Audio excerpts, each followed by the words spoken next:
Hello, YouTube. Hello, Tail Talk Sports. Today we're gonna be doing the same thing as the Western Conference, but for the Eastern Conference.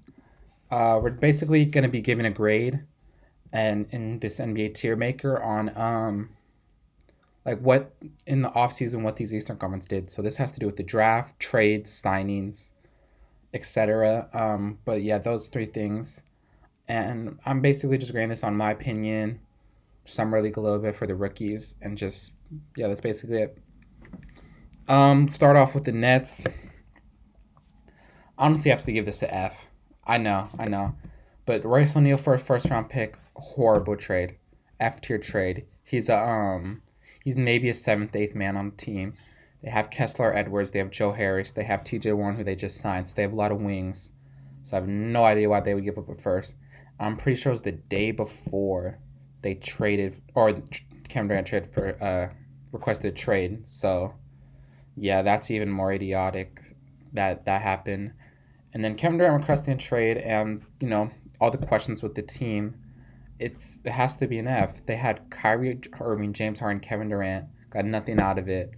Ben Simmons is a question mark. They go into the season with this team though, it's pretty good. But as far as an offseason, they still don't have a starting center. Nicholas Claxton is okay, but he's not a starting center. And then the Royce O'Neal trade plus Kevin Durant requesting trade plus some Kyrie Irving uncertainties. It's got to be an F. Boston Celtics. I'm gonna give it a B. Um, Boston Celtics. They had a really good offseason.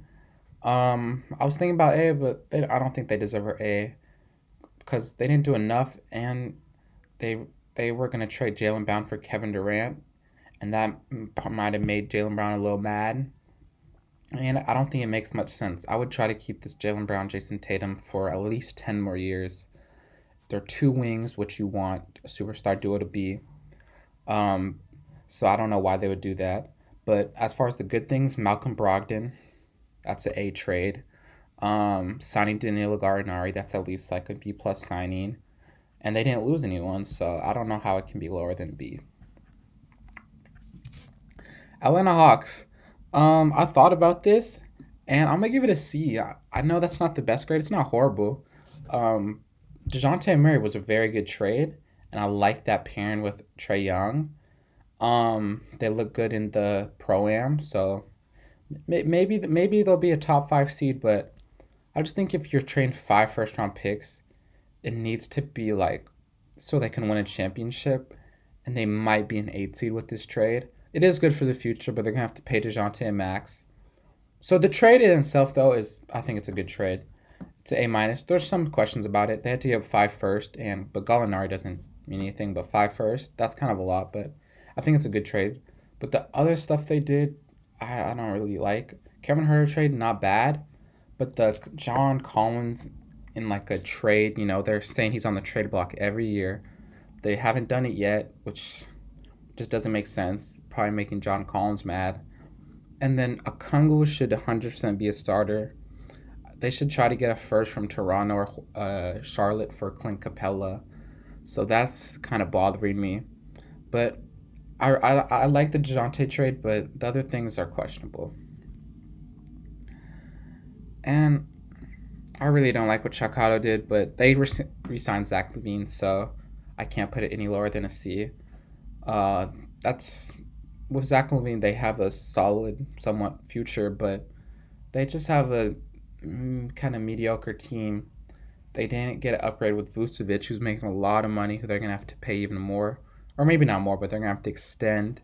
They got Drummond, who's not bad, backup big, and they have like five point guards, which makes no sense to me.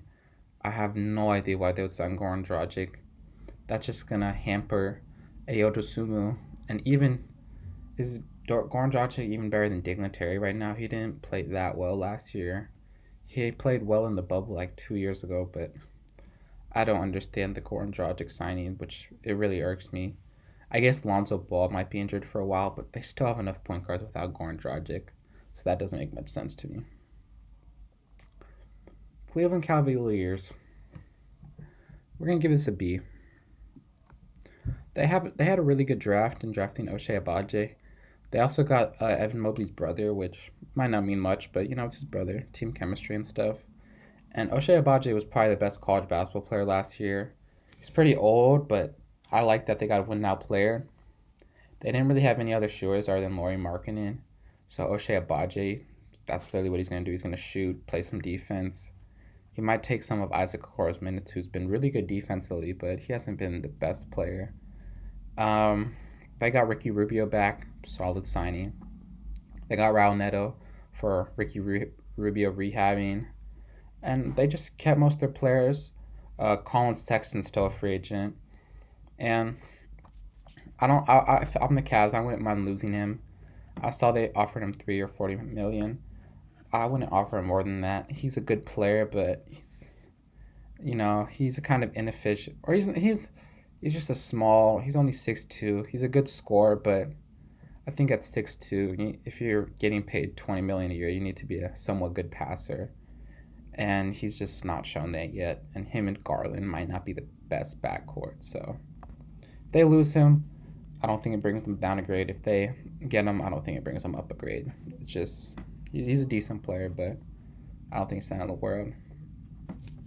Charlotte, you have to give him a D.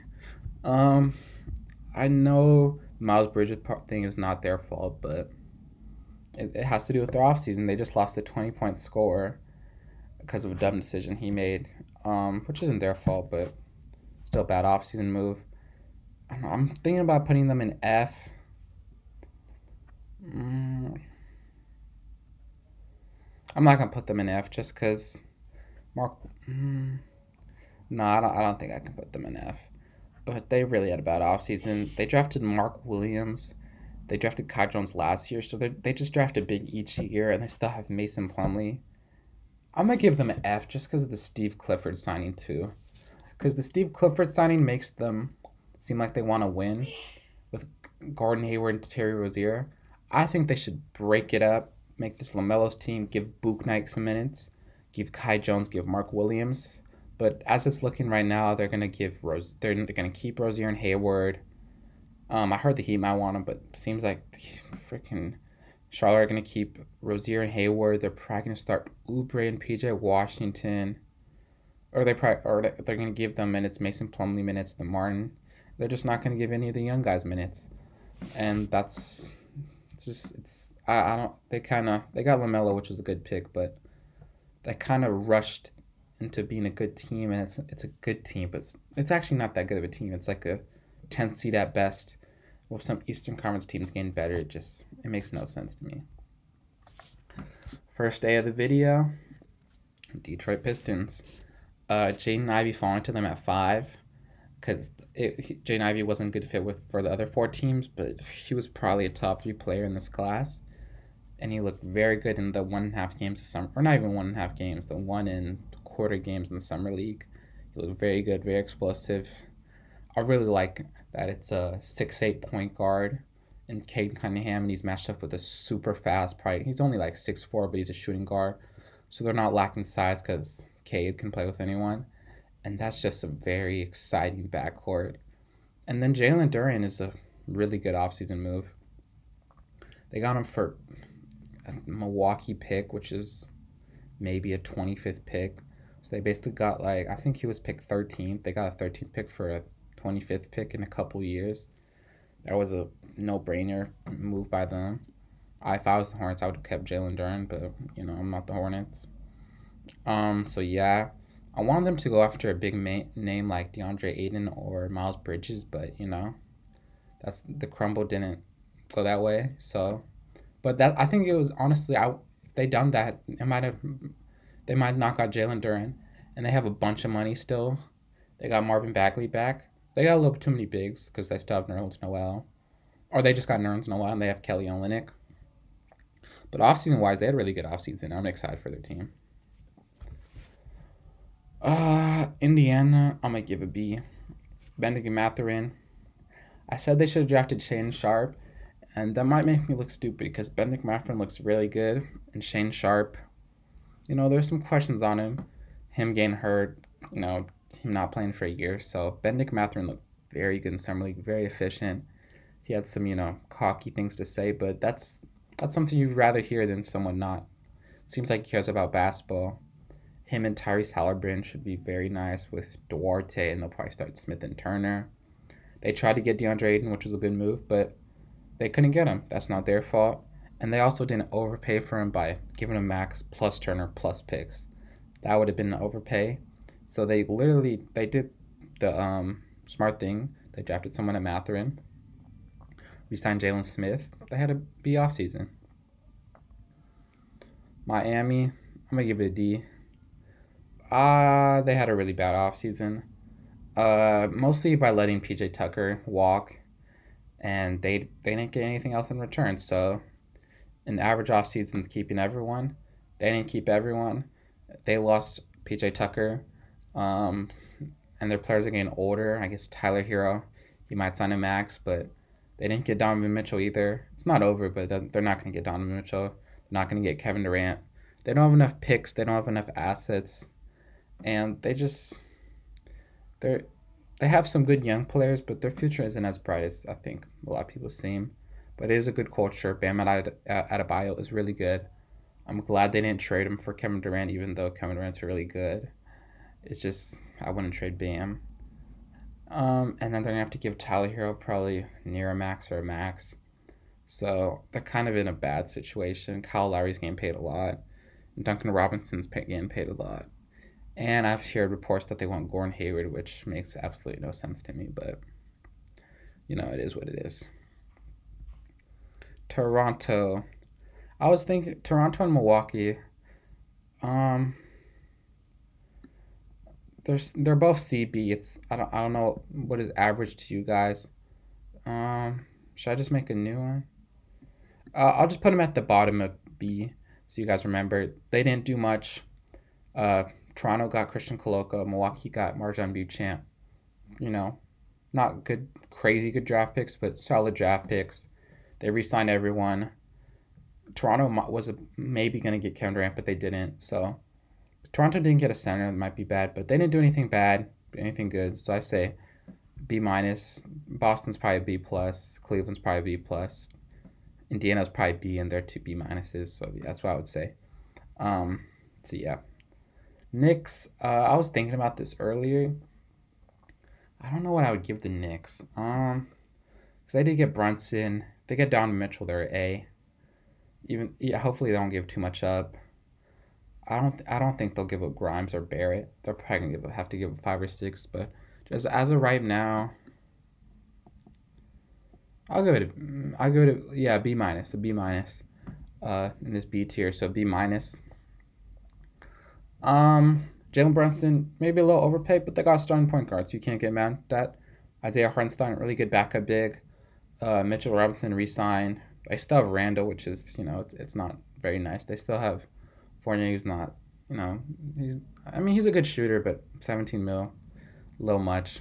But B minus offseason. Paolo Banchero on the Magic is an A. Drafting Paolo on. I know having the first pick isn't crazy, but they drafted the right guy in Paolo Banchero.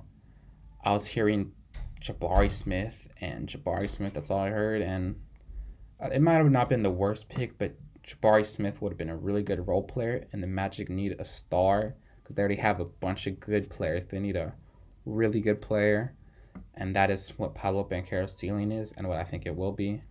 Chet might have not been a bad pick, him and Suggs back together, but that was basically what makes them an A. And then the other things, Caleb Houston, second round pick.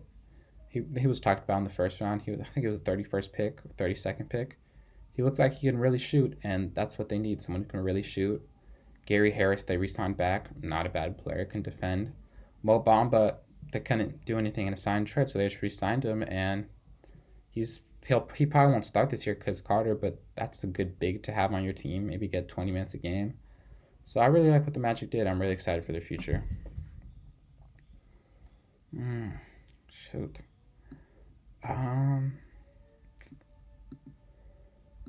Put Philadelphia in.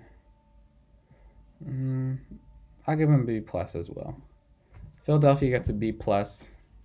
Because James Harden took a pay cut, which is he's probably gonna get a max next season. So People are kind of overreacting about how nice of James Harden is. I think he did it for the team, but he also did it for money. But they got Daniel House, not bad, and they got PJ Tucker and DeAnthony Melton. That's three solid role players, and all they gave was Danny Green, who has a torn ACL, he can't play. Wish him the best. Hope he recovers well. And they gave up a first, who ended up being David Roddy. So I'm not too familiar with David Roddy. I've seen a little bit of him. He's decent, but DeAnthony Melton, PJ Tucker, and Daniel House will definitely, I won't say definitely, but I think will be better players than him next season. So we gained three role players for next year because their depth is a little questionable, especially at guard. DeAnthony and Melton will probably take Shake Milton's minutes. It's a little, they're the same. All right, whatever. But yeah, they got more depth, so I think they had a really good offseason. Washington Wizards, I'd have to give it an F. I think they had the worst offseason, probably in the NBA. Giving Bradley Beal a max with the trade exception, no sense to me. Makes absolutely no sense. They should trade him 2 years ago when his value was the best possible. But whatever. We're talking about this offseason. They shouldn't have given him max. I would rather let him walk. Than giving him max with a no trade clause. So in 2 years, say they're horrible and Bradley Beal finally wants out, they might not be able to get anything from him because he only wants to go to Miami or where else might be a team he might go to, or Atlanta's an example. It's probably not going to happen because they got DeJounte, but Philadelphia. If they don't have any assets, he has a no trade clause, so they can't just trade him for anything. So they're just stuck in mediocrity. They traded for Monte Morris and Will Barton, which isn't a horrible trade, but it's just a mediocre. It's just like they might be an 8th seed at best. They're a first round exit at best. So I don't know why they would do that. I guess Bradley Beal's loyal to the team, so repay the loyalty, but makes no sense to me. And Johnny Davis looked really bad in summer league, so that might not mean much. That might be a stupid take, but yeah, he looked bad in summer league. He's a shooting guard, which is Bradley Beal's position, so might as well if they really think he's good, let Bradley Beal walk. But yeah, I don't know what Washington's doing, but yeah, this is my tiers for this video. Yeah, these three teams didn't have the best, but two younger up-and-coming teams had, I think, really good off season. So thank you for watching, and tell me what you guys want me to do next, and like, comment, subscribe. Thank you.